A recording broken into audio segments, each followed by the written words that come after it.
మాట విని, నీ స్వరం విని మీ శరీర రక్తంలో పాల్గొనడానికి సాయం చేశావు. నీ పరిశుద్ధమైన నీ నోటి మాట దగ్గరికి మరొక్కసారి మా గృహాలకు వెళ్ళే ముందు మమ్మల్ని మేము ఏ రీతిగా సిద్ధపరచుకోవాలో మేము సిద్ధపరచుకోవడానికి సిద్ధపడి వస్తూ ఉన్నాం. మీరు మాతో ఉండండి తండ్రి.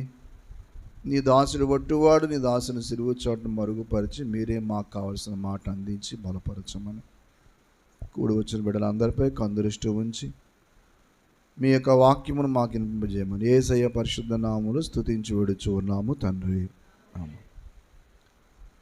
ప్రభునందు దేవుని పిల్లలారా, ఒక కీలకమైన విషయాన్ని ఇక్కడ చెప్తా ఉన్నాడు. వారు వినలేదా? విన్నారు కదా. వారికి స్వరం భూలోకమందంతటికి వారి మాటలు బూదిగను బయలు వెళ్ళెను.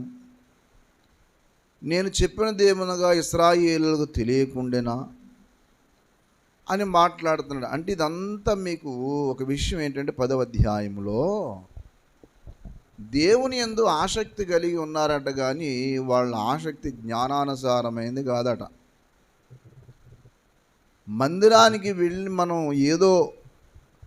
ఏదో మందిరానికి వెళ్ళి ప్రార్థన చేసుకొచ్చేస్తే సరిపోద్దు అనుకుంటూ ఉంటారు కొంతమంది. పిల్లలను కూడా కొంతమంది కొన్నిసార్లు పిల్లల్ని పంపించమంటే ఏమంటారంటే, మీ దగ్గరికి వాళ్ళ దగ్గరికి వెళ్ళకండి అంటారు. ఇక్కడ చాలామందికి అర్థం కాని విషయం ఒకటి ఉంది. ఏమిటంటే, ఏదైనా ఒక్కటే, ఆ మందిరం ఈ మందిరం ఒకటే అనుకుంటే ఒక అమాయకత్వం ఒకటి ఉంటుంది. దేవుని వాక్యంలో అది లేదు. దేవుని వాక్యంలో అది లేదు. 10వ అధ్యాయం 2వ మాట చూడండి. మాట 10వ అధ్యాయం 2వ మాట, వారు దేవుని యందు ఆసక్తి గలవారని వారిని గురించి సాక్ష్యం ఇస్తూ ఉన్నా.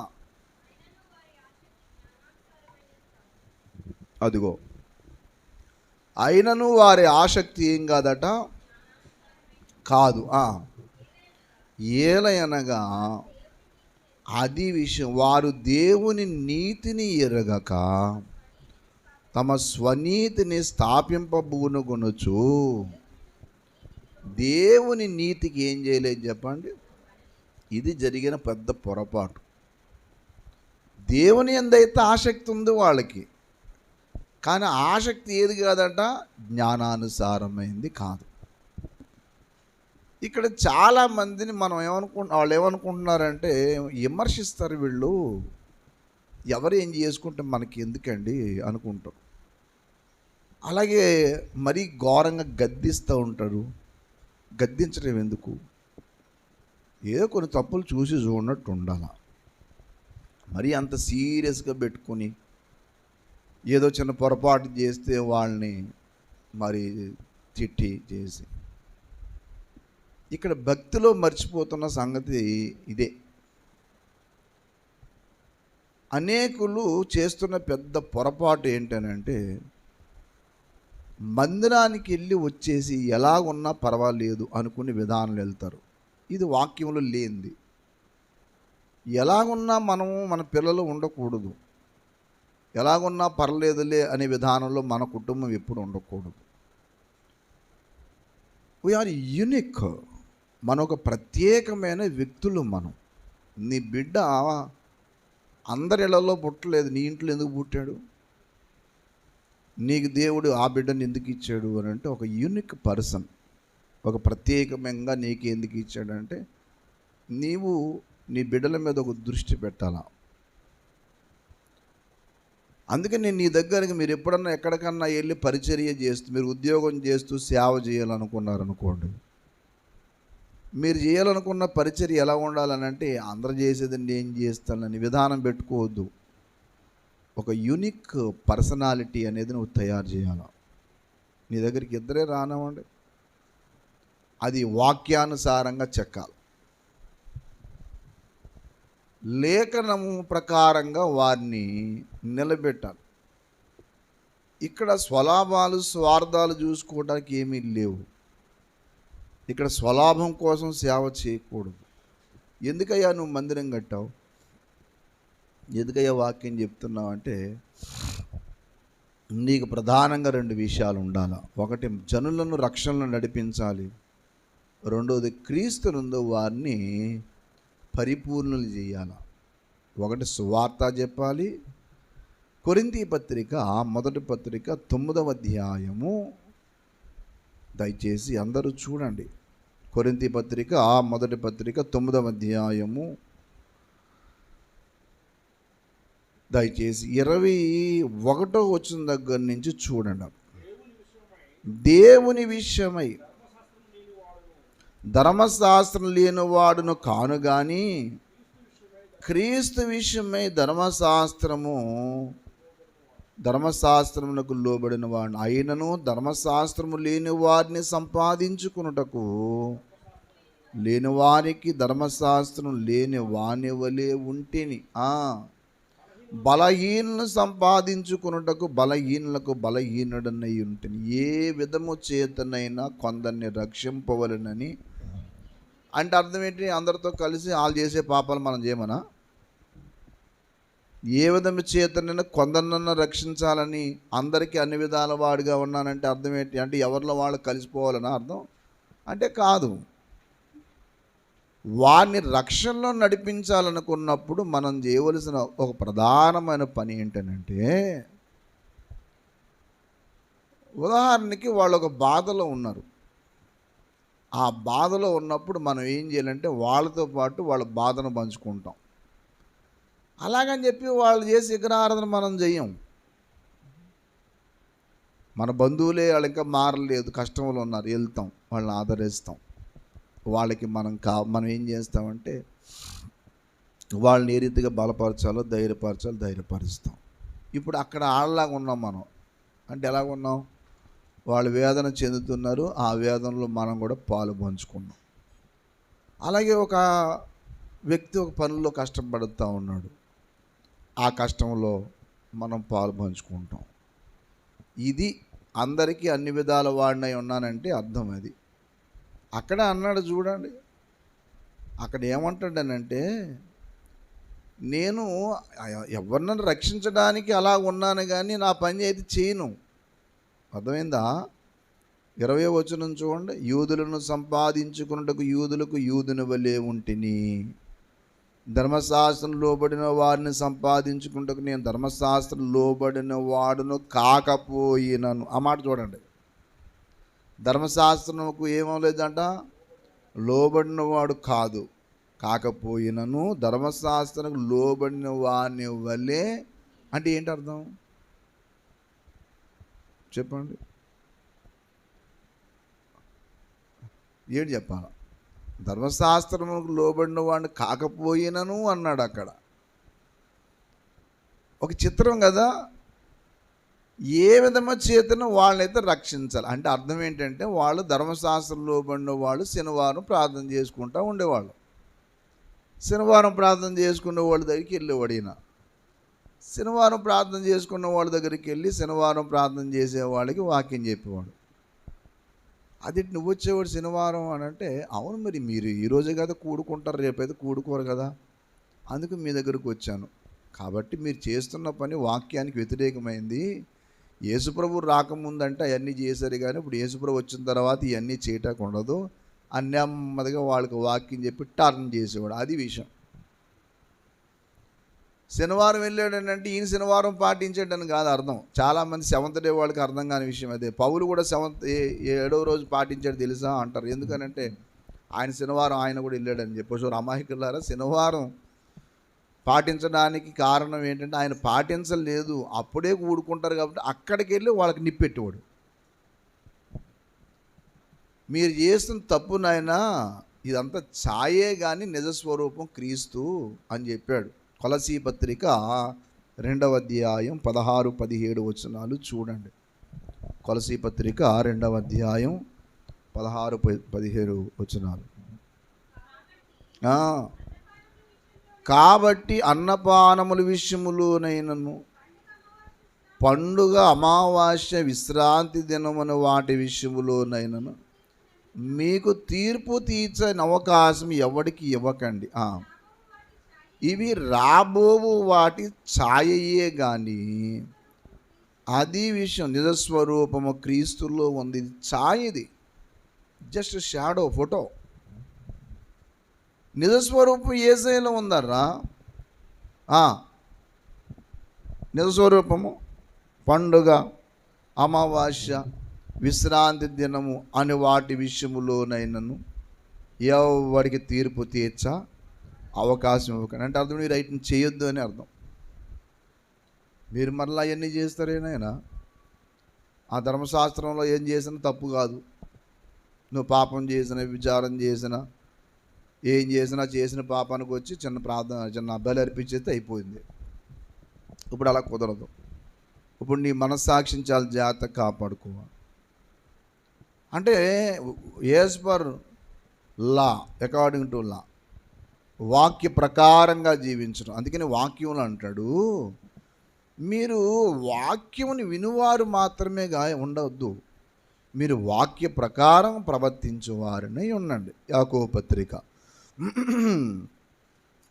పత్రిక మొదటి అధ్యాయము 21వ వచనం దగ్గర నుంచి చూడండి దయచేసి. యాకోబు 1:21. అందుచేత సమస్త కల్మషమును, విర్రవీగుచున్న దుష్టత్వమును మాని లోపల నాటబడి మీ ఆత్మలు రక్షించుటకు శక్తిగల వాక్యమును సాత్వికముతో అంగీకరించుడు కదా. శక్తిగల వాక్యమును సాత్వికంతో అంగీకరించండి.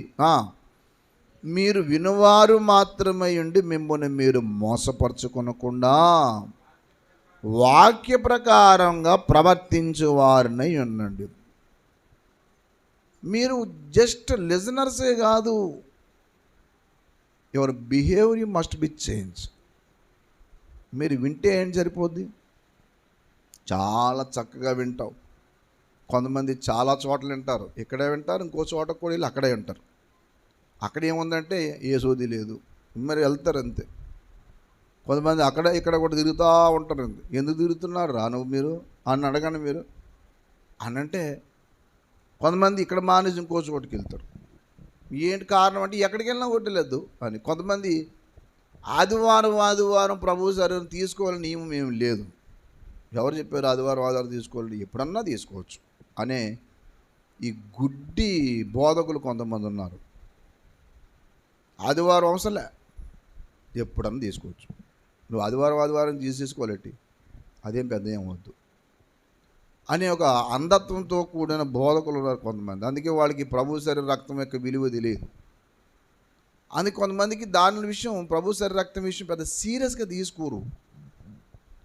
వాళ్ళు సొంత జ్ఞానం మీద ఆధారపడి ఏం పర్లేదు తీసుకుపోతే ఏంటంటే నష్టం ఏంటి అని అనుకుంటారే తప్ప జీవం కోల్పోయిన మాట మర్చిపోతారు. పునరుద్ధానంలో పాలు భాగస్తులు అవ్వడానికి ఒక మెట్టు దిగజారిపోయారన్న మాట మర్చిపోతారు. పని పాటలు లేక ఏకోజావులు లేచి ఎంత కష్టపడి ప్రార్థన పెట్టి వాక్య ప్రకారంగా ప్రవర్తించాలనే ఒక జిజ్ఞాస చేత, ఒక పట్టుదలతో దేవుని యొక్క సందులు ఈ బిడ్డలందరూ తయారు చేయాలి, రక్షణ నడిపించాలని ఎందుకు అనుకుంటారనంటే, ఎవరిష్టం వచ్చినట్టు వాళ్ళు చేయొచ్చు. మనం కూడా ఏదో ఒక సంఘ సిద్ధాంతం పెట్టుకుని అలా వెళ్ళిపోవచ్చు. కానీ వాక్య ప్రకారంగానే ఎందుకు ఉండాలి మనము అంటే, రేపు పొద్దున వాక్యం బట్టి దేవుడు తీర్పు తీరుస్తాడు. కాబట్టి మీరు ఎక్కడ ఉద్యోగం చేస్తున్నా, ఎక్కడ చదువుకుంటున్నా, మీరు ఎక్కడ కుటుంబ జీవితంతో జీవిస్తున్నా, మీరు అక్కడ వెతికి ఎక్కడికి వెళ్ళాలని అంటే ఏదో చర్చికి వెళ్ళిపోదని పెట్టుకోకూడదు. ఇక్కడ నాకు రక్షణకు సంబంధించిన వాక్యం వినబడద్దా లేదా, రెండోది రక్షణలో ఎదగడానికి నాకు సహాయం చేసే ఇది సహవాసమా కాదా, ఇది ఇవన్నీ మీరు ఆలోచన చేయాలా. నాకు ఇక్కడ సహవాసం, మంచి సహవాసం దొరుకుతుందా, ఇక్కడ దేవుని బిడ్డలుగా నన్ను గుర్తించి నన్ను భక్తి జీవితంలో ప్రోత్సహించే స్థలమేనా ఇది? అలాగైతే అక్కడికి వెళ్ళాలి.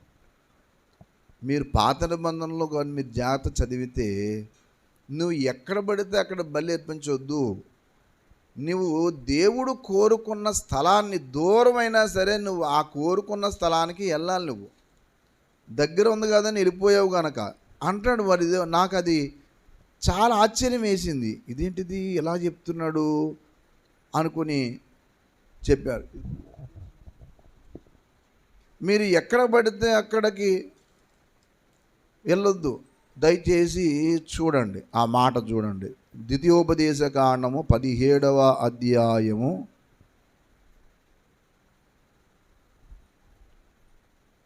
9వ మాట చూడండి అమ్మ. ఆ మాట చూడండి. నీవు లేచి నీ దేవుడని యెహోవా ఏర్పరచుకున్న స్థలమునకు వెళ్ళి.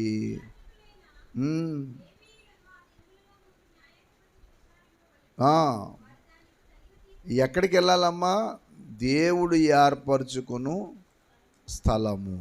14వ అధ్యాయం దగ్గరికి కూడా రండి. 14వ అధ్యాయము 24వ వచనం చూడండి. ఆ మాట చూడండి. మార్గము దీర్ఘముగా ఉన్నందున, అనగా యెహోవా తన నామమునకు నివాస స్థానముగా ఏర్పరచుకున్న స్థలం మిక్కిలి దూరముగా ఉన్నందున ఎడల మార్చి ఆదిగదే నీ దేవుడని యెహోవా ఏర్పరచుకున్న స్థలమునకు వెళ్ళి. ఇప్పుడు నాకు మాట చెప్పండి, నువ్వు మొయ్యలేకపోతే ఫోన్ లేదు అనుకుని వదిలేయమన్నాడా? మొయ్యగలిగే స్థితికి వెళ్ళి అక్కడికి వెళ్ళమన్నాడా? చెప్పాలి నాకు. ఏమన్నాడు? ఎందుకు వచ్చింది లేదు అన్నాడా? లేదు లేదు లేదు. 16వ అధ్యాయము 2వ వచనం చూడండి.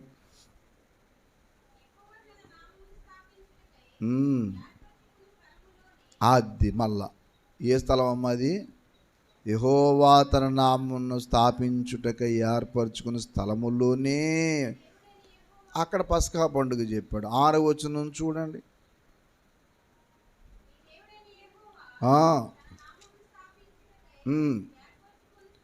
ఏర్పరచుకున్న స్థలములోనే. అది అన్ని చోట్ల, ఒక చోట కాదు. 12వ అధ్యాయం దగ్గరికి రండి. ఏమండి? 12వ అధ్యాయం 11వ వచనం చూడండి. నేను మీకు ఆజ్ఞాపించు సమస్తమును చదవాలి అమ్మ.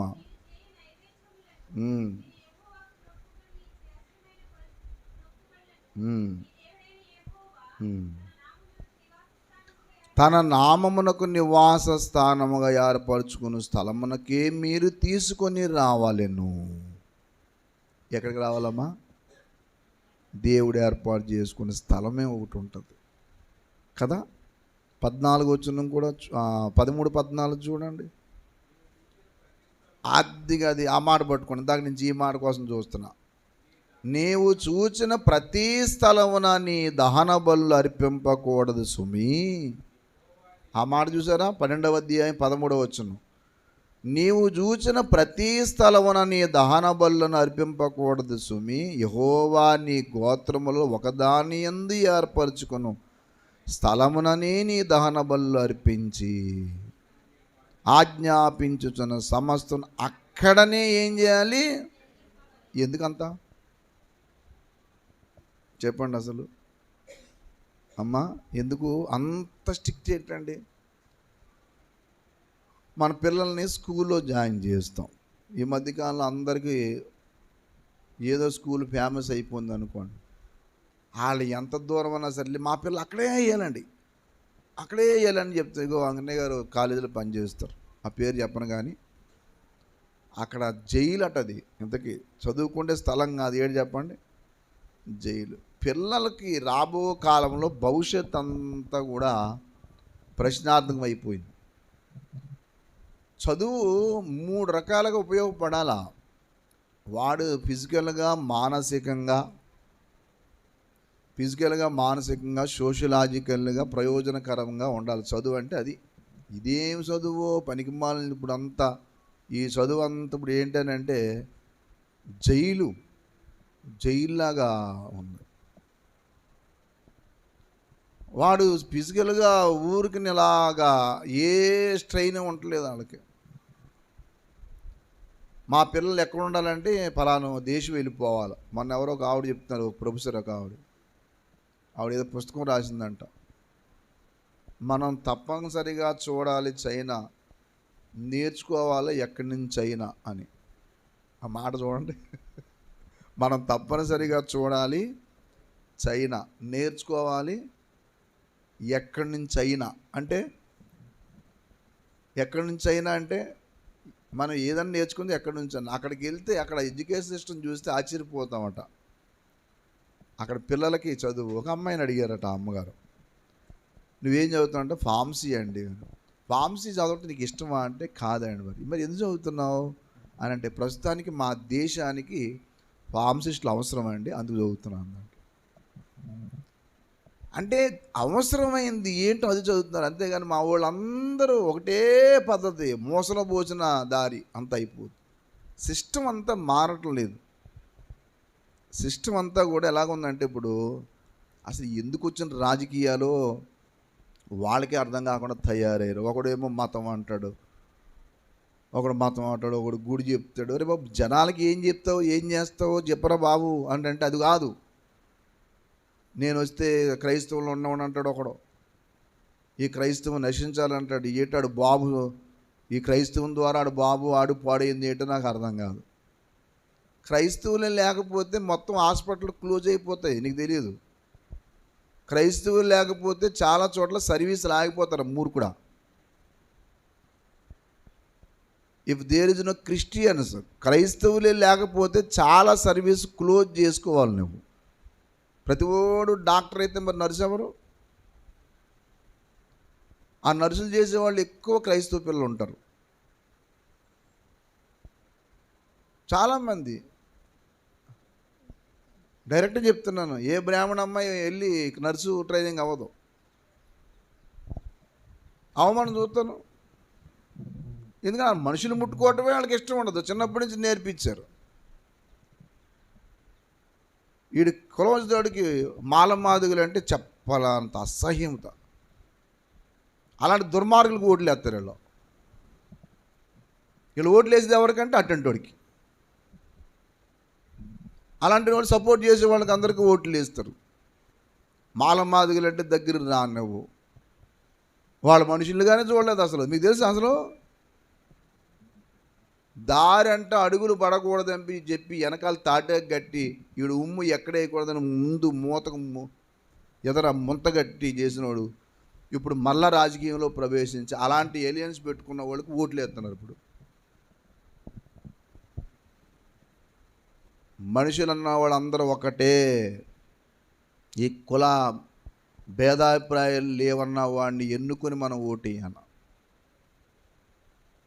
అంతేగాని 2500 ఇచ్చాడు, ఓటుకు 500 ఇచ్చాడు, 3000 ఇచ్చాడు, 4000 ఇచ్చాడు అంటే ఆడి సొమ్ము ఏం పోయింది? మందే అదంతా ఇచ్చేది.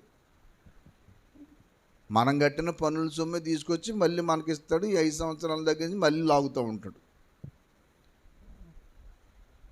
చాలామందికి విషయ జ్ఞానం ఏమీ లేదు, చదువు ఏంటో తెలియటం లేదు. ఇంగ్లీష్ మీడియం వద్దని పేద కేసులు వేసేసారు ఏకంగా పిల్లలకి. ఇంగ్లీష్ మీడియం వద్దు, నిమ్మన జాతి వాళ్ళకి వద్దు. ఇంకో గొప్ప విషయం చెప్తాను వినండి. మళ్ళీ ఈ మాట చెప్తే ఎవరి పార్టీ నాకు పార్టీతో సంబంధం లేదు. అమరావతిలో స్థలాలు ఇచ్చారు చౌదరీస్ మధ్యలో స్థలాలు ఇస్తే మీకు వాస్తవాలు తెలియదు చాలా మంది. చౌదరీస్ మధ్యలో స్థలాలు ఇచ్చి కేసు చేశారు. ఇక్కడ తీసుకొచ్చి మాలమాదులు మా క్యాస్ట్ మధ్యలో పెడతారు మీరు. అసలు మా మధ్యలో వాళ్ళందరిని తీసుకొచ్చి వాళ్ళకి ఇల్లు ఇస్తారు ఎక్కడ నువ్వు ఆపండి అని కేసు చేశారు. మరి ఇప్పుడు అక్కడ ఓటు ఎలా చేస్తున్నా? సరే, అతను చేసిన మంచి ఏంటి చెప్పండి. ఇప్పుడు నేను ఫలానాడికి ఓటేమని నేను చెప్పను, కొంచెం లాజిక్ వాడాల, కొంచెం బుర్ర పని చేయాల. ఏం చేస్తున్నాడు అని చెప్పి మీ హక్కుల కోసం మీరు ఫైట్ చేయండి. ఇక్కడ మీరు అర్థం కావట్లేదు. ఏ ప్రభుత్వం వచ్చినా పోరాటం ఉండాలి మనకి. మా హక్కు అండి ఇది. ఉదాహరణకు ఒక స్కూల్ స్థాపించుకున్నాం, ఓ ప్రైవేట్ స్కూల్స్ మరి స్థాపించుకోమని మీరేగా చెప్పారు. అందరికీ మేము ఉద్యోగాలు ఇవ్వలేము, మీరు స్కూల్ పెట్టుకోమన్నారు కదా. ఒక యూనియన్ పెట్టుకోండి, పోరాటం చేయండి. మరి పెట్టుకున్నవాడు మన మాకు ఎందుకు పర్మిషన్ ఇవ్వవు? నువ్వు ఫైట్ చేయాలి. మేము ఓట్లేసి గెలిపించాం కదా నిన్ను. అలాగే ఒక పేటలో ఉన్నారు, మాకు డ్రైన్లు బాగోలేదు, ఇక్కడ రోడ్డు బాగోలేదు. నువ్వెందుకు? మేము డబ్బులు తీసుకున్నావా? నువ్వు ఎమ్మెల్యేగా నెగ్గిన తర్వాత నువ్వు మాకు ఎందుకు చేయి అడగండి వెళ్ళి, లేదా నాతో రండి, నేను అడిగిస్తాను. నేను ఎమ్మెల్యేని నిలదీశానంటే మరి మాట్లాడడం మళ్ళా మీకు ఇస్తాం కదా ఆయుధం. మీరు రాగానే ఆ వార్డు కౌన్సిల్ ఎవడో ఉంటాడో ఆ మెంబర్ని పట్టుకుని, అందుకని హైరార్కీ ఉంటుంది. టాప్ టు బాటమ్ నుండి టాప్ వరకు వెళ్తారు. సిస్టమ్ ఏంటనంటే, ఇప్పుడు మన కాతేరు ఉంది, కాతేరులో ముందు సమస్య రాగానే ఎక్కడ చెప్పుకోవాలా చెప్పండి? ఇప్పుడు మన వార్డులో సమస్య వచ్చింది, ఎక్కడ చెప్తాం? పంచాయతీకి వెళ్ళాలా. పంచాయతీ ఆఫీస్కి వెళ్ళి ఏం చేయాలి? మా వీధిలో డ్రైన్ తీయట్లేదయ్యా మీరు చాలా కాలం నుంచి, నాటకాలు ఆడుతున్నారా మీరు? ఆ ఏరియాలో అలా చేస్తున్నారు మీరు, మా ఎందుకు చేయట్లేదు అని మీరు ఇద్దరు ముగ్గురు ఆడవాళ్ళు వెళ్ళి ఒక విలేకరికి ఫోన్ చేసి ముందు ఆయన తప్పించి అక్కడ గొడవ పెట్టండి. ఇదిగో మా పరిస్థితి ఇలాగ ఉంది ఇక్కడ అని. ఈ కుర్రగాళ్ళకి కనీసం ఈ అవగాహన ఉన్నది. ఇప్పుడు మందు బాటలు పెట్టుకుని ఆ గ్రౌండ్లో కూర్చున్న బుద్ధిహీనులలో.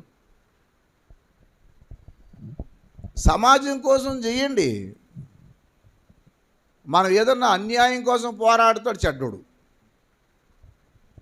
చదువు అనేది ఎలా ఉండాలంటే నీవు వ్యక్తిగతంగా పనిచేయాలి, సమాజం కోసం పోరాటం చేయాలి, మనోళ్ళ కోసం మనోళ్ళే పోరాటం చేయాలి. ఎవడు ఏం చేసేది ఏముండదు.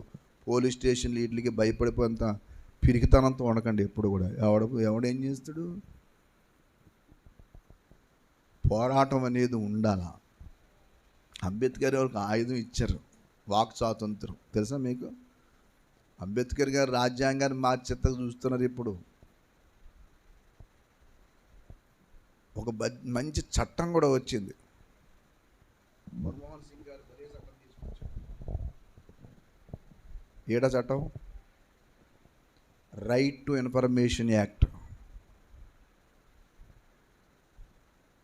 భలే చట్టం అది.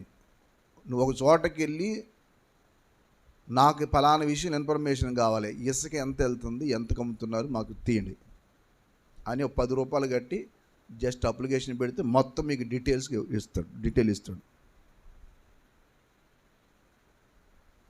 మనం ఒక చోటకి వెళ్ళటానికి భయపడిపోతాం. పంచాయతీ ఆఫీస్కి వెళ్తే అక్కడ ఎవరు ఉంటారని బాబు కొట్టేస్తారు. ఎవడు కొట్టాడు? జ్ఞానం అనేది సంపాదించాలి. పిల్లలకి మీరు ఎలా నేర్పించాలంటే చదువు, అరే నాన్న నువ్వు చదువుకున్నావంటే చిన్నగా ఉండకూడదు, ప్రతి నాలెడ్జ్ సంపాదించు. దేవునిలో కూడా అలాగే పెంచాలి. నువ్వు ప్రభు బిడ్డవురా. యేసు ప్రభు వారు పాపుల కొరకు ఎంత శ్రమ పడ్డాడు, పాడైపోతున్న సమాజం కోసం మన కోసం ప్రాణం పెట్టాడు ప్రభు. పిల్లలకి ఆ సువార్త నేర్పండి. ఇదిగో రేపు మంగళవారం నుండి మేము ఈ ఏజెన్సీ ప్రాంతంలో పడ్డాం. ఒక వారం 10 రోజులు ఏజెన్సీలోనే ఉంటాను నేను. ఆ పిల్లలకి ఎవరు చెప్తలే, ఎవరు పెద్ద పట్టించుకోవట్లేదు. అక్కడ కష్టమైతే అయింది అని చెప్పేసి మననే ఒక ప్రోగ్రాం సెట్ చేసుకొచ్చాం అక్కడికి వెళ్ళి. మీ పిల్లలను మీరు తయారు చేయండి. దేవుని యందు ఆసక్తి ఉంటే సరిపోదు. ఆసక్తి ఎలాగ ఉండాలి చెప్పండి? జ్ఞానానుసారంగా ఉండాలి. అది ఇదంతా ఎందుకు చెప్పానంటే, జ్ఞానం ఉండాలి, జ్ఞానానుసారంగా ఉండాలి. నువ్వు తిరుగుతావో ఏం చేస్తావు, ఇది ఏంట్రా, ఇది దీనివల్ల నీకు ఏంట్రా ప్రయోజనం అడగండి. కూర్చోబెట్టి మీ పిల్లలతో ఎప్పుడూ కూడా మాట్లాడటం అనేది నేర్చుకోండి. ఇప్పుడు నువ్వు ఇది చేస్తావు బాబు, దీనివల్ల నీకు ఏంట్రా ప్రయోజనం అని సీరియస్ అయ్యే టైంలో సీరియస్ అవ్వాలి. అందుకని సామధాన దండోపాయం అన్నారు. అంటే అర్థం ఏంటి చెప్పండి? సామధాన దండోపాయము 3 వాడారు. సౌమ్యంగా, దానం అంటే ఏదైనా ఇచ్చి, మూడవది ముందు సౌమ్యంగా చెప్తాం, అరే నాన్న, అరే బాబు, అరే నాన్న కొంచెం జాతర అని చెప్తాం. అప్పుడు కాకపోతే నీకు పలానా ఇస్తానే చేస్తే నీకు పలానా మిఠాయి పెడతాను అని. ఇప్పటికి వినలేదు. ఇప్పుడు మూలన జోక తీస్తాం. ఏంట్రా రెచ్చిపోతున్నాం, ఏంట్రా వాక్యం చదువుకోరా అంటుంటే ఏంటి తిరుగుతున్నావు ఏంటంటే అప్పుడు బెల్ట్ తీసి అప్పుడు 4 గుర్తున్నాం అనమాట. అది సామధాన దండోపాయం అంటే. ముందు సౌమ్యంగా చెప్తాం. ఏంటే బాగా రెచ్చుతున్నాం ఏంటి, ఎక్కువ ఏంటి, చివరిది దండోపాయం అంటే ముందు మామూలుగా సౌమ్యంగా చెప్తాం అన్నమాట. వింటే ఓకే, బతికిపోయాడే, ఆ మూలన జోక చేతికి రాదు. అందుకే ఎప్పుడు ఇంట్లో చిన్న బెల్టో ఏమాత్రం సన్నపాటి జోక ఒకటి ఇంట్లో ఉండాలి. పిల్లలు ఉన్న వాళ్ళ ఇంట్లో ఉండాలా. ఎందుకనంటే నా పిల్లలంటే చాలా ముద్దండి బాబు, వాళ్ళంతా చిన్నప్పుడు ముద్దే బాబు, రేపు పొద్దున్న వాళ్ళే నేను గుద్ది పక్కన అడుగుతారు. ఆడు సమాజానికి పనిచేయడు, నీకు పనిచేయడు, ఆడు ఎవ్వడికి ఉపయోగపడ్డావు. ఒక వయసు రాగానే ఆడి శరీరమే ముఖ్యం అనుకుంటాడు, వాడి జీవితం ముఖ్యం అనుకుంటాడు, ఎలా పడితే అలా తిరుగుతాడు వాడు. జ్ఞానవంతులను చేయటం అనేది నీ బాధ్యత. కాబట్టి ముందు రక్షణ. ఎందుకంటే ఇదంతా ఎందుకు చెప్తానంటే ముందు వాళ్ళందరికీ ఏమందించాలి చెప్పండి, రక్షణ సువార్త. అర్థమైందా? వాక్యం వినువారు మాత్రమే ఉండకుండా మీరు ఏం చేయాలి, వాక్య ప్రకారము మీరు మర్చిపోరు. ఇదంతా తిరిగి వచ్చి మళ్ళీ నేను ఎక్కడికి వస్తున్నాను, మీరు అక్కడ తిరిగి అక్కడ ఉండిపోతున్నారు. మీరు వాక్యం వినువారు మాత్రమే కాక వాక్య ప్రకారముగా ప్రవర్తించుడి. వినటం మాత్రమే కాదు, వాక్య ప్రకారం ఏం చేయాలి చెప్పండి, ప్రవర్తించాలి. ఇది రక్షణలో మొదటి భాగము. వాక్యం వినాలి, రక్షణానుభవం రావాలి. మరి రక్షణానుభవంలోకి వస్తే సరిపోద్దా అంటే రెండో పని కూడా ఉంది. ఏం పని చూడండి. ఇప్పుడు కొలసీ పత్రిక 1వ అధ్యాయం 28వ వచనం చూడండి. కొలసీ పత్రిక 1వ అధ్యాయం 28వ వచనం. కొలసీ పత్రిక 1వ అధ్యాయం 28వ వచనం. ప్రతి మనుషుని క్రీస్తునందు సంపూర్ణంగా చేసి సమస్త విధములైన జ్ఞానముతో మేము ప్రతి మనుషునికి బుద్ధి చెప్పుచు బోధించుచు ఆయన్ని ప్రకటించుచున్నాం. ఇది రెండవ పని. ముందు ఏంటి చెప్పండి, రక్షణలో నడిపించడం మొదటి బాధ్యత. రెండవ బాధ్యత ఏంటి చెప్పాలా? రెండవ బాధ్యత చెప్పండి, క్రీస్తునందు సంపూర్ణంగా చేసి ఆయన ఎదుట నిలబెట్టవలని సమస్త విధములైన జ్ఞానముతో ప్రతి మనిషినికి బుద్ధి చెప్పవచ్చు. పిల్లలు కన్నావు సరిపోయిందా? పిల్లలు కనేసావు, వాళ్ళకి ఎప్పుడు తిండి కాలితే అప్పుడు తినేస్తున్నావు, నువ్వు తినేస్తున్నావు, వాళ్ళకి పెట్టేస్తున్నావు, అయిపోయిందా అంటే కాదు. వాళ్ళని నువ్వు ఒక షేప్లోకి తీసుకురావాలా. పిల్లలు అందరికీ అంటారు, ఎవడికండవు? రక్షణలోకి చాలామంది వెళ్తారు. మందిరాలకి ఎంతమంది వెళ్ళరండి? బోళ్ళు మంది వెళ్తారు. ఎక్కడ అనుకూలమైతే అక్కడికి వెళ్తారు. కొన్ని చోట్ల చర్చి బాగుందని వెళ్తారు, కొన్ని చోట్ల బెంచీలు బాగున్నాయి, కొన్ని చోట్ల మా పుట్టినప్పటి నుంచి ఇచ్చాడు, అందుకే దశంభాగం తీసుకెళ్ళి అక్కడ ఎత్తారు. ఇదేంటంటే నాయన, నువ్వు ఇందాక ఒక మాట అన్నాడు, నువ్వు చూసిన చోటలు ఇవ్వకూడదు, నువ్వు ఎక్కడిస్తే దానికి పరిచర్య జరుగుతుందో అక్కడే, అది విషయం. అంతేగాని నీకు అదే దురభిమానం, అక్కడ ఏంటి నీ సువార్త చేసేది ఏంటి అక్కడ నీకు, ఇది. అలాగే ఇక్కడ కూడా మాట చెప్పాడు, సమస్త విధములైన జ్ఞానము. దేవునికి స్తోత్రం కలుగును గాక. ఏ జ్ఞానం చెప్పండి? అన్ని విషయాల జ్ఞానం నేర్పించాలి. ఇక్కడ కొలసీ పత్రికలో సమస్త విధముల జ్ఞానం మాట 2 చోట్ల వాడాడు. ఒకటేమో ఇక్కడ, రెండోది 3:16 చూడండి. 3:16 చూడండి. సంగీతములతోనూ చదవాలి, బోధించుచు బుద్ధి చెప్పుచు మీ హృదయములందు దేవుని గురించి గానము చేయొచ్చు, సమస్త విధములైన జ్ఞానముతో క్రీస్తు వాక్యం మీలో సమృద్ధిగా నివసింపనీయుడు. ఇక్కడేమన్నాడు? సమస్త విధములైన జ్ఞానంతో మేము ప్రతి మనిషికి బుద్ధి చెప్తున్నాం కాబట్టి, బోధిస్తున్నాం కాబట్టి మీలో వాక్యం ఎలాగ ఉండాలా? సమస్త విధములైన జ్ఞానంతో ఉండాలి. పిల్లల పని ఏంటి? ఎక్కడెక్కడ తిరుగుతూ ఉంటారు, మనం తిప్పుతామేంటి? ఎక్కడికి వెళ్తే ఏ నష్టమో చెప్తాం. వద్దు నాయన, అక్కడికి వెళ్తే నువ్వేమవుతావు నాకు తెలుసు, ఇక్కడే ఉండు. కొంతమంది సెలవులు రాగానే అమ్మమ్మో నానమ్మో లేకపోతే మా మేనమామో ఆ ఇంటికో ఈ ఇంటికో తిరుగుతూ ఉంటారు వీళ్ళు. ఏట్రా అక్కడికి వెళ్ళి నేర్చుకున్నదంటే ఏ సోది ఉండదు. ఈ సెలవుల్లో పిల్లలకి ఏదో ఒకటి నేర్పించాలి అంతే. ఓ 40 రోజులు 30 రోజులు కోర్సులు ఉంటాయి, వాళ్ళకి సంగీతమో లేకపోతే మ్యూజికల్ ఏదో నేర్పించాలి. అంతేగాని అక్కడికి వెళ్తే ఆడతారు వీళ్ళ పని అది. ఆటమే కాకుండా దాంతోపాటు ఎక్స్ట్రా ఆ బూతులు పంచాంగం ఒకటి నేర్చుకుంటారు ఎక్స్ట్రా.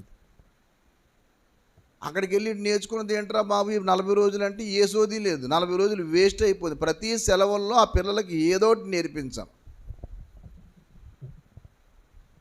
ఏదో ఒకటి నేర్పించాలి వాళ్ళకి. వాడికి మ్యూజిక్కో లేకపోతే ఏదో ఒకటి.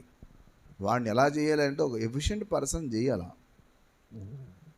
సమస్త విధములైన జ్ఞానం మోషేని వాళ్ళ అమ్మ అలాగే పెంచింది. అపోస్తలుల కార్యముల గ్రంథము 7వ అధ్యాయం. అపోస్తలుల కార్యముల గ్రంథము 7వ అధ్యాయము. త్వరగా చూడండి, ఒక మంచి మాట ఉంది. అపోస్తలుల కార్యములు 7వ అధ్యాయం 22వ వచనం చూడండి. అమ్మ అంటే సమస్త విద్యలని.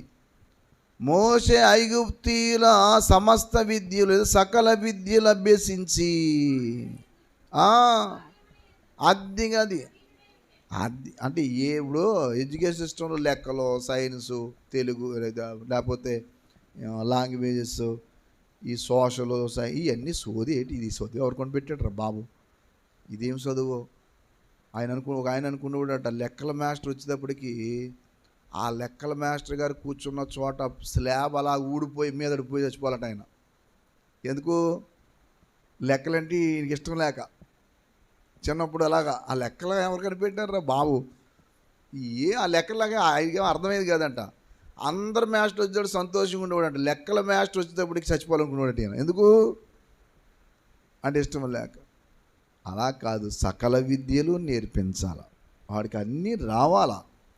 మోషే అలా నేర్చుకున్నాడు, ఐగుప్తీయుల సకల విద్యలు అభ్యసించి. మీ పిల్లలకి ఏమొచ్చామంటే అడగండి వాడిని. అంటే వాడికి ప్రతి దాంట్లో వాడు ప్రాక్టీస్ చేయాలి. ప్రాక్టీస్ అండి, ఏదన్నా ప్రాక్టీస్. ఒకటే చేస్తాడనేది ఏమి లేదు. వాడు చదువుకున్నాడు, ఆ ఉద్యోగం వచ్చే సమయంలో వాడు ఇంకో పని చేస్తాడు. సమస్త విధములైన జ్ఞానము అన్నాడు. ఒకటి బాగా గుర్తుపెట్టుకోండి, నువ్వు రక్షణానుభవం పొందితే సరిపోదు, సమస్త విధమైన జ్ఞానంలో. ఇప్పుడు ఈ సెల్ ఫోన్లు వచ్చిన 24 గంటలు దాంతోనే రాత్రింబగళ్ళు కళ్ళన్నీ వాసిపోయి ఇంకా అదే సోదే. పిల్లలకి పెద్దోళ్ళకి అదే సోది. ఆ సెల్ ఫోన్తో చెడిపోయిన వాళ్ళు కూడా ఉన్నారు. పనికి ఆడు ఎందుకు పని చేయడు, ఊరికి రోడ్డు మీద తిరిగేది దద్దమ్మాడు. ఆడికి ఏమన్నా వచ్చంటే ఏమీ రాదు. వాడికి తెలిసిందంతా ఒకటే, ఏంటంటే ఊరికే పంది తిరిగినట్టు తిరుగుతాడు అంతే. ఇంతకు మించి రెండోది ఆడికి ఏమీ రాదు. లేదా తాగుతాడు, లేకపోతే ఎక్కడ దిక్కు ఉంటుంది తప్ప ఆడికి ఏ నాలెడ్జ్ ఉండదు. ఆడికి ఎందుకు పని చేస్తాడని ఎందుకు పని చేయడు వాడు. అలా ఉండ కారణం ఎవరో తెలుసా? మనమే. అలా ఎప్పుడు ఉండకూడదు. వాడిని ఎంత స్ట్రెయిన్ చేయాలి అంత స్ట్రెయిన్ చేయాలి. రక్షణ మొదటి భాగము. రెండవది సమస్త విధముల దాంట్లో వాడిని ఇన్వాల్వ్ చేయాలి. ఇది అర్థం కాకే మన దగ్గర నుంచి చాలామంది వెళ్ళిపోవడం. ఇప్పుడు అంతా మీకు ఎందుకు చెప్పానంటే, కొంతమంది ఈ చర్చ్ అంటే ఇష్టం లేకపోవటం, మనం అంటే ఇష్టం లేకపోవటం కారణం ఏంటంటే డబ్బులు అడుగుతాం, ఏం చేస్తామని కాదు. నువ్వు వచ్చావంటే క్రమశిక్షణలో ఉండాలా, అదర్వైజ్ గెట్ అవుట్. ఒకడు వచ్చాడు నా దగ్గరికి, ప్యాడ్స్ వాయిస్తా. వాడికి చెప్పాను, నువ్వు బైబుల్ అట్టుకొని బైబుల్ చదువుతూ వస్తానంటేనే నా దగ్గరికి రా. నీ డ్రమ్స్ లేకపోతే మేము పాటలు మామూలుగా పాడుకుంటాం, అలా కాకపోతే రావద్దన్నాను. చెప్పాను ముందే వాడికి. ఒక వారం వచ్చాడు, అలాగే వచ్చాడు బైబుల్ లేకుండా. బైబుల్ లేదన్నాడు. అంటే ఉందా తెచ్చుకోలేదు, చదువుతామంటే చదవను అన్నాడు. అది వచ్చి వారం తెచ్చుకో. 2 వారాలు చూశాను, 3వ వారం చూశాను, నెక్స్ట్ వీక్ మానే అన్నాను. మానే.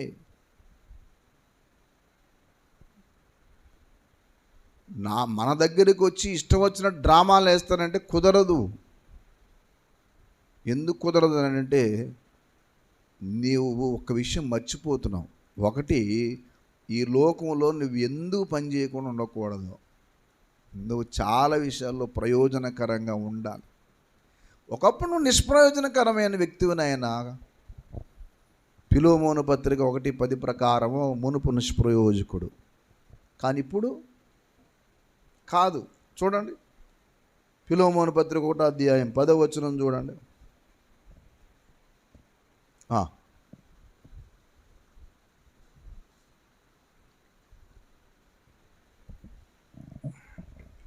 ఫిలోమోను పత్రిక 1వ అధ్యాయం, త్వరగా చూడాలా, ఒకే అధ్యాయం ఉంటుంది. ఉన్నాను.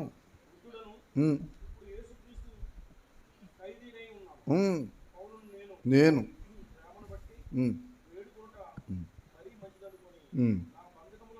నేను కనిన నా కుమారుడగు ఒనేసిము కోసరము నిన్ను చదవాల. అతడు మునుపు నీకు నిష్ప్రయోజనకరమైన వాడే గాని ఇప్పుడు నీకును నాకును దేవునికి స్తోత్రం కలుగును గాక. మునుపు ఎలాంటి వాడు? యూజ్లెస్ నాయన ఒకప్పుడు. ఇప్పుడు ప్రయోజనకరమైన వాడు. ఎన్ని సంవత్సరాలు అయింది దేవుని మందిరానికి వచ్చి? ఎన్ని ఏళ్ళ నుంచి దేవుని సంధికి వస్తున్నావు నువ్వు? తల్లిదండ్రులకు ప్రయోజనకరమైన వ్యక్తివేనా నీవు? నీకంటూ నీకేమైనా ఉపయోగపడే వ్యక్తివేనా? మందిరానికి వెళ్తావు, యూజ్లెస్గా తిరుగుతావు. మందిరానికి వెళ్తావు, బైబుల్ చదవు, ప్రార్థన ఉండదు, దేవుని సన్నిధిని ఎగ్గొట్టి తిరుగుతావు. నిష్ప్రయోజనముగా ఇప్పుడు ఉండొద్దు. నువ్వు మందిరంలోకి అడుగు పెట్టావంటే నువ్వేం చేయాలంటే, ఇంతవరకు నువ్వు నిష్ప్రయోజనకరమైన వ్యక్తివి, ఇప్పుడు నిష్ప్రయోజనం కాదు, ఇప్పుడు ప్రయోజనకరమైన వ్యక్తివి. దేవునికి స్తోత్రం. అలా కాకపోతే ఇదంతా మీకు ఎందుకు చెప్తాను ఇప్పుడు అర్థమవుద్ది. ఇదంతా మీకు ఎందుకు చెప్పాలి? మనం చదువుకున్న వాక్యం ఏంటి నాకు చెప్పండి. రోమాపత్రిక 10వ అధ్యాయం చదువుకొని మీరు మూలవచ్చు వదిలేసి అనుకున్నారు కదా మీరు. నేను అది మరవలే, అదే బేసిస్ చెప్తున్నాను. వారు వినలేదా? విన్నారు కదా. వారికి తెలియకుండా తెలుసు కదా. అంటే అన్నీ తెలుసట, కానీ ఏం చేయలేకపోయారు చెప్పండి? వాళ్ళు చేరుకోవలసిన గమ్యము చేరుకోలేదు. కాబట్టి దేవుడు ప్రణాళిక ఏర్పాటు చేశాడు. ఏం చేయడంటే, మీకు బుద్ధి రావడానికి ఒక పని చేస్తున్నాను చూడండి. ఏంటా పని అంటే, జనము కాని వారి వలన మీకు రోషం పుట్టిస్తా. అంటే అర్థం ఏంటి తెలుసా? మీరు నా మాట వినకుండా, నాకు ప్రయోజనకరంగా లేకుండా, ఏ జ్ఞానం అక్కర్లేదని వెళ్ళిపోతారు చూసారా? అప్పుడు ఏం చేస్తాను తెలుసా? మీకు బుద్ధి రావడానికి అసలు నాకు సంబంధం లేని వాళ్ళు తీసుకొచ్చి మీకు బుద్ధి చెప్తాను. మీకు దానికి అర్థం కావడానికి చెప్తాను. వినండి. ఒకటి, మన ఇంట్లో పుట్టినోడు మాట వింటలేదు, ఆడికి ఎంత చెప్పినా అర్థం కావట్లేదు. అదే క్షణంలో నీ దగ్గరికి చదువుకోవడానికో లేకపోతే ఏదో రీతికి ఒక పిల్లోడు వస్తాడు, వాడు నీ కొడుకు కంటే ఎక్కువ. ఇప్పుడు ఏ పని చెప్పినా ఎవరికి చెప్తావు? నీ కొడుకు చెప్పు. ఎవరికి చెప్తావు? ఆడికి చెప్తావు. ఏదన్నా కొనాలని మనసు వచ్చినాడు, ఆడికి తెలియను న్యూజిలెస్ పిల్లవాడు, నీకు చేస్తాను ఆయన, నీకు చేస్తా. ఎందుకు చేస్తాడు? అదే పని దేవుడు చేశాడు. ఈ మాట ద్వితీయోపదేశకాండం 32లో చెప్పాడు. ఇంతకీ మీరు ఎప్పుడైతే నా మాట వినకుండా తిరుగుతారో అప్పుడు నేను మీకు ఒక బుద్ధి చెప్తాను. ఏ బుద్ధి తెలుసా? అన్ని జనాంగమైన వారిని ఏర్పాటు చేసి వాళ్ళని, మీరు ఎవరైతే నీకు వ్యతిరేకంగా నువ్వు కాదనుకున్నావో, నన్ను కాదనుకుంటున్నావో, వేరే వాళ్ళు తీసుకొచ్చి నీకు జ్ఞానం బోధిస్తానంటాడు. చూడండి, ద్వితీయోపదేశకాండము 32వ అధ్యాయము 20-21 చూడండి. అమ్మ అది ఇట్లా అనుకున్నాడంట. ఎందుకు అనుకున్నాడు చెప్పండి. ఎందుకు అనుకున్నాడు అని అంటే, పైన మీరు ఇంటికి వెళ్ళి చదవండి. వాళ్ళు చేసిన పెద్ద దౌర్భాగ్య పనులు ఏమి ఉన్నాయి అక్కడ. ఏంటయ్యి, బాగా తిండి దొరికిన తర్వాత దేవుడి మీద కాలు జాడించాడట. 15వ వచనం చూడండి, మీకు అర్థమవుద్ది. యెషూరును కొవ్విన వాడే కాలు జాడించాడు. కొవ్విన వాడంటే ఏమే తిండి పెట్టాడో పైన అంతా చెప్పాడు. దేవుడు అన్ని రకాలుగా పోషించి చేస్తే బలం ఎక్కువైపోయిన తర్వాత ఏం చేశారు? కాలు జాడించాడట. నీవు క్రొవ్వి బలిసి, ఈ మాట కానీ మనం ఎవరైనా అన్నాం అనుకుంటూ ఊరుకుంటారా? దేవుడు ఏమన్నాడు చెప్పండి? నువ్వు బాగా కొవ్వెక్కి ఏమన్నాడు? బలిసి మందుడు వయ్యి తన్ను పుట్టించిన దేవుణ్ణి విడిచెను, తన రక్షణ శైలమును తృణీకరి. ఎంత దౌర్భాగ్య స్థితి అండి! ఏ దేవుడు సహాయం చేసి తీసుకొచ్చాడో. నాకు ఈ మాట చదవగానే గుండె బగ్గు మంది ఒక్కసారి. ఇంత దౌర్భాగ్యంగా అయిపోతారు మనుషులు. అందుకే దేవుని పిల్లలారా, ఒక మాట గుర్తుపెట్టుకోండి. ఏ దేవుడైతే మన కోసం ప్రాణం పెట్టాడో ఆ దేవుడిని విడిచిపెట్టి ఎప్పుడు తిరగకండి. ఈరోజు నీవు చిన్న జీవితం ఉండవచ్చు, ఒకప్పుడు నీకు అన్నీ రావచ్చు. అవ్వాలా? నువ్వు ఆస్తిపరుడు అవ్వాలా? నేనే చెప్తున్నాను కదా, నువ్వు ఒక ఆఫీసర్ అవ్వాలి. పిల్లల్ని ఎప్పుడు నేను నువ్వు కలెక్టరు అదో ఏదో అని చూస్తుంటాను. నువ్వు కలెక్టర్ అవ్వాలరా, చదవాలా, అటు ఇటు తిరుగుతానంటారా వింటరా? నువ్వు ఒక డాక్టర్ అవ్వాలి. అయితే ఆ స్థాయికి వెళ్ళిన తర్వాత కూడా నువ్వు దేవుని మర్చిపోకూడదు. నువ్వు ఎంత కలెక్టర్ స్థాయికి వెళ్ళావో అంతగా దేవుని దగ్గరకు ఉండాలి. నువ్వు ఎంత ఉన్నత స్థాయికి వెళ్ళావో అంతగా దేవుని దగ్గర రావాలి. మీరు ఇంటికి వెళ్ళి చదువుకోండి. నేను ఎక్కడితో ఆపుతాను, నేను ముగిస్తాను, ముగింపులోకి వచ్చాను.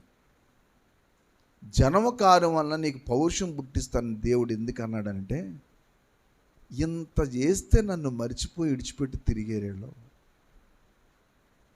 అంటే అర్థం ఏంటంటే, నువ్వు ఎప్పుడైతే దేవుని కృపను కాదనుకుంటావో, నీకు కాదని చెప్పి నీ పక్క వాడికి సహాయం చేస్తాడు. ఇది గుర్తుపెట్టుకో.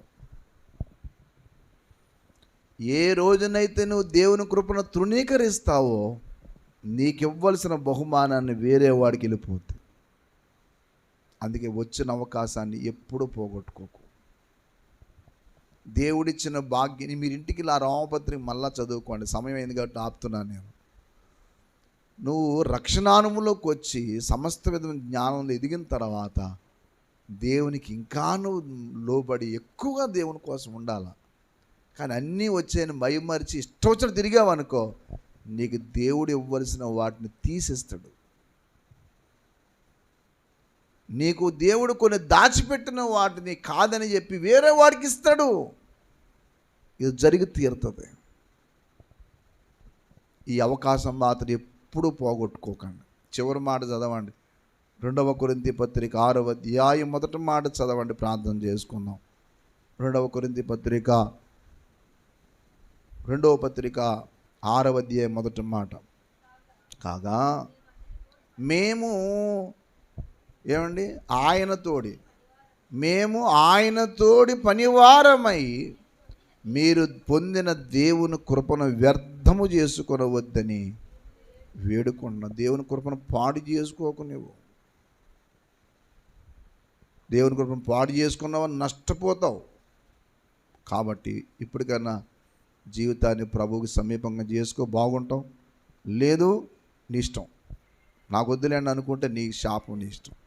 కాబట్టి మేలుకొని దేవునికి సమీపంగా జీవనం. దేవుడు ఆ కృప మనందరికీ దయచేయనుగాక. ప్రార్థన చేసుకుందాం, మోకరించాలి.